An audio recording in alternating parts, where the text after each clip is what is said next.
আসসালামু আলাইকুম। মালয়েশিয়ার শ্রম বাজার নিয়ে অভিযোগ পর্যালোচনা করছে মন্ত্রণালয়।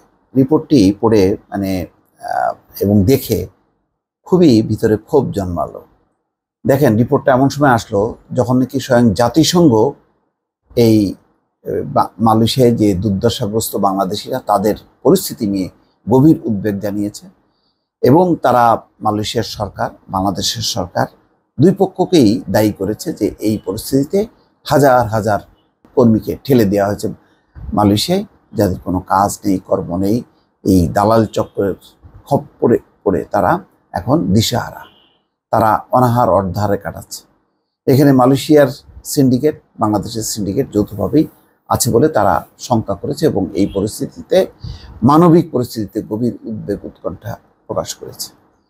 এবং শুধু তাই না, অবৈধ হিসেবে প্রতিনিয়ত তারা ধরা পড়ছে এবং মালয়েশিয়ার কারাগারগুলোতে বা তাদের কনসেন্ট্রেশন সেন্টারগুলোতে চরম নির্যাতনের মুখে পড়ছে।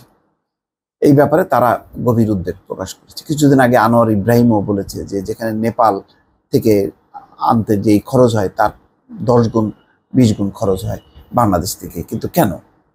এই প্রশ্নের উত্তর নেই। উত্তর নেই এই কারণে যে এই মালয়েশিয়াকে ঘিরে আমাদের এখানকার মন্ত্রণালয়, এখানকার ইমিগ্রেশন, তারা তাদের পেট ভরছে। এগুলিকে গিনিপিগ হিসেবে ব্যবহার করা হচ্ছে। তারা জানে যে কোম্পানি 20 জন লোক চায়, সেখানে পাঠানো হয় 200 জন। তো তারপরে তাদের আর কোনো কাজ থাকে না এবং এক একজন 5 লাখ 6 লাখ করে টাকা খরচ করে যাচ্ছে। যেই টাকার ভাগ বাটোয়ারা একেবারে মন্ত্রণালয় থেকে শুরু করে ইমিগ্রেশন নানান পর্যায়ে ভাগ বাটোয়ারা হচ্ছে। বহু টাকার, শত শত কোটি টাকার একটা বাণিজ্য। এই শক্তিশালী সিন্ডিকেট কারা, ওই প্রান্তে কারা আর এই প্রান্তে কারা, সবই কিন্তু মন্ত্রণালয় বা আমাদের আইন প্রকারী সংস্থা জানে না তা না। কিন্তু এইভাবে এক ধরনের পুশ ইন করা হয়েছে দিনের পর দিন, যেটি এখন আন্তর্জাতিক পর্যায়ে জাতিসংঘের নজরে আসছে। সম্ভবত এই নজরে আসার পরে এবং তাদের পর্যবেক্ষণ দেওয়ার পরেই এখন টনক নড়েছে। এখন মন্ত্রণালয় এতদিন পরে বসছে। অথচ আমরা যারা সাংবাদিকতায় করি বা ট্যুরিস্ট হিসেবে যারা যায়, গেলেই একটা বিভৎস চেহারা দেখি। বাংলাদেশি সেই শ্রমিকদের অলিতে গলিতে পাওয়া যাচ্ছে এবং তাদের কাজ নেই, কর্মহীন অবস্থা। এবং প্রত্যেকে অনুরোধ করে, ভাই আমাদের জন্য কিছু বলেন, করেন, সরকারকে জানান যে আমাদের কাজ নেই। কিন্তু লাভ নেই। আমরা বহু রিপোর্ট, গণমাধ্যমে বহু রিপোর্ট এসছে।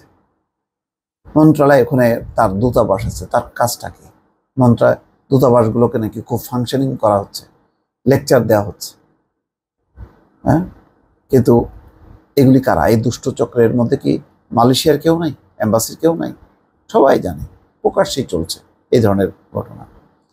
আজকে বলা হচ্ছে যে মালয়েশিয়ায় গিয়ে বাংলাদেশি অভিবাসী শ্রমিকরা প্রতারিত হচ্ছেন বলে গত শুক্রবার এক বিবৃতিতে জানিয়েছেন জাতিসংঘের কয়েকজন বিশেষজ্ঞ। এতে যুক্ত চক্রের সঙ্গে দুই দেশের সরকারি কর্মকর্তাদের জড়িত থাকার অভিযোগও করা হয় বিবৃতিতে। মালয়েশিয়ার শ্রমবাজার নিয়ে এসব অভিযোগ পর্যালোচনা করছে প্রবাসী কল্যাণ ও বৈদেশিক কর্মসংস্থান মন্ত্রণালয়। এসব করে লাভ আছে? বহু হয়েছে, কম গেল না। অনেক ডাক সাইটের মন্ত্রীও এখানে ছিল, লাভ হয়নি। সবাই আলটিমেটলি এর সুবিধাভোগী। সাংবাদিকদের সঙ্গে মত বিনিময় সবাই এটা জানিয়েছেন প্রবাসী কল্যাণ ও বৈদেশিক কর্মসংস্থান প্রতিমন্ত্রী শফিকুর রহমান চৌধুরী ও মন্ত্রণালয়ের সচিব মোহাম্মদ রুহুল আমিন। মালয়েশিয়ার শ্রমবাজার পরিস্থিতি নিয়ে জানতে চাইলে সাংবাদিকদের প্রশ্নের জবাবে তারা এটা জানান। আজ রোববার প্রবাসী কল্যাণ ও বৈদেশিক কর্মসংস্থান মন্ত্রণালয়ের সভাকক্ষে এই সভা আহ্বান করা হয়। প্রতিমন্ত্রী শফিকুর রহমান চৌধুরী বলছেন, অভিবাসন নিয়ে কোনো অভিযোগ এলেই ব্যবস্থা নেওয়া হচ্ছে। যেখানেই সমস্যা তৈরি হচ্ছে তার সমাধানে কাজ করছে মন্ত্রণালয়।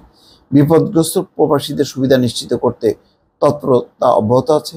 মালয়েশিয়ার শ্রমবাজার নিয়ে সঠিক তথ্য সংগ্রহ করা হচ্ছে।